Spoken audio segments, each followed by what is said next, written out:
Oi, pessoal, boa noite. Gente, muita gente me pergunta sobre deficiência de vitamina D.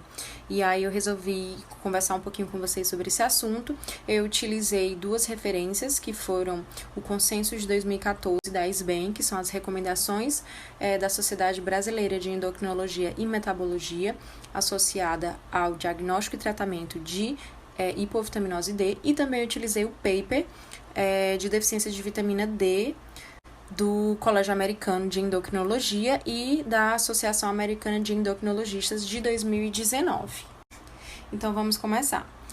O que é a vitamina D e por que ela é importante? A vitamina D, apesar de ser chamada de vitamina, ela é considerada um pré-hormônio e ela atua com outros hormônios e outras enzimas, atuando de forma a tentar fazer com que o nosso cálcio fique sempre em níveis adequados e atua também no metabolismo ósseo, fazendo com que os nossos ossos fiquem cada vez mais fortificados, certo? Então, ela vai agir a nível intestinal, absorvendo esse cálcio. Esse cálcio ele também é muito importante porque ele vai atuar no funcionamento celular do nosso organismo. A vitamina D também é importante porque ela atua na nossa força muscular. Ela também age diretamente com outros hormônios, como o paratormônio, que vai atuar em várias outras funções do nosso organismo, e o principal que seria o fortalecimento dos ossos, principalmente em prevenção de osteoporose e outras patologias ósseas. E a gente sabe que a deficiência dessa vitamina pode estar ligada a diversas outras condições, como por exemplo risco de queda, risco de instabilidade postural, pacientes que podem ter mais limitações funcionais, está associada a alguns tipos de cânceres, doenças cardiovasculares e depressão. Bom, e onde conseguimos essa vitamina D? A gente sabe que a nossa maior fonte de vitamina D é através da exposição da nossa pele ao sol, certo? Preferencialmente entre 10 horas da manhã até as 14 da tarde. Estudos mostram que uma exposição solar em torno de 15 minutos por dia é o suficiente para a gente conseguir manter níveis adequados de vitamina D do nosso corpo. E o que acontece? Durante a exposição solar, os raios UVB eles vão penetrar na nossa pele, associado com o calor local, e vão produzir, sintetizar um elemento chamado pré-vitamina D3, certo? Para que essa pré-vitamina se transforme em vitamina D ativa, ela vai precisar passar por dois órgãos, fígado e rim. Ou seja, esses dois órgãos fazem parte do metabolismo de produção de vitamina D no nosso organismo. O que acontece? Nós moramos numa área muito quente, certo? O Brasil é um país extremamente quente e a incidência solar ela é muito acentuada e a gente sabe que existe o risco de câncer de pele.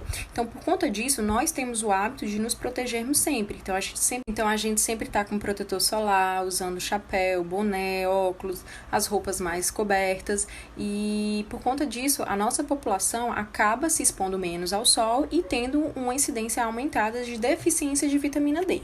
E existe alguma fonte alimentar de vitamina D? Existe.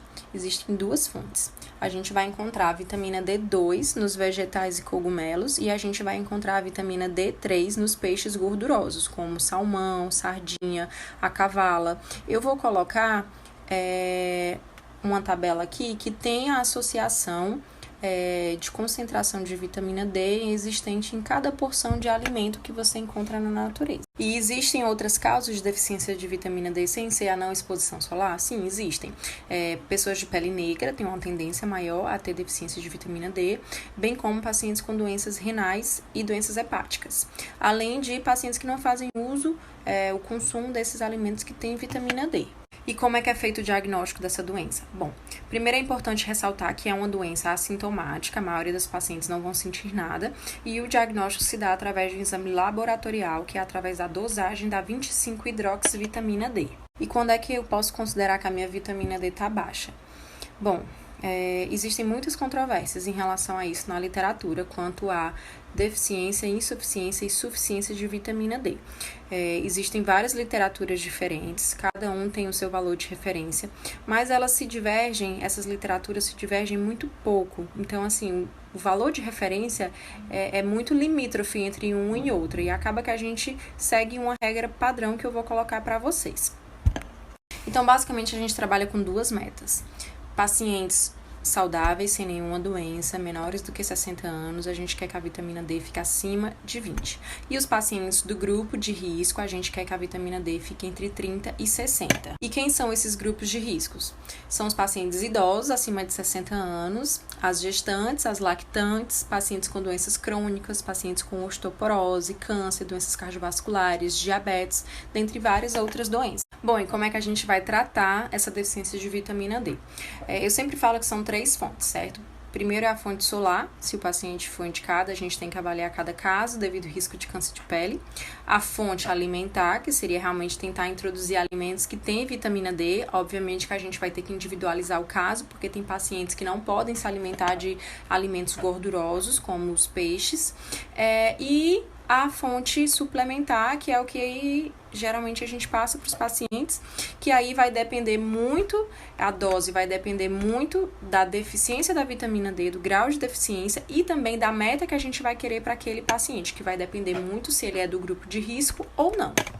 Então, gente, o tratamento é bem individualizado, certo? Vai ter pacientes que a gente vai passar uma dose diária pequena, baixa, só para manutenção dessa vitamina D, e vai ter pacientes que a gente vai ter que fazer realmente uma dose maior, muitas vezes utilizando uma dose de ataque e manutenção.